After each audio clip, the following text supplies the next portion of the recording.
Good morning বন্ধুরা, শুভ বিজয়া সবাইকে। আশা করি সবাই তোমরা খুব ভালো আছো, সুস্থ আছো। আমাদের পাড়ায় এই প্রতিমা বিসর্জনের কিছু ভিডিও, কিছু ফটো আপলোড করলাম, তোমাদের সাথে শেয়ার করলাম। দেখো সবাই মিলে আমরা কি সুন্দর ঠাকুরের বরণ করছি। সবাই পাড়ার মহিলারা মিলে সবাই একসাথে আমরা মা দুর্গার বরণ করছি।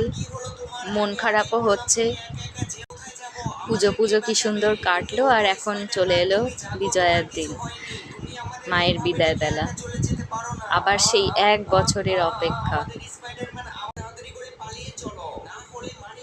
ভিডিওটি ভালো লাগলে লাইক, শেয়ার, সাবস্ক্রাইব করো। Thank you.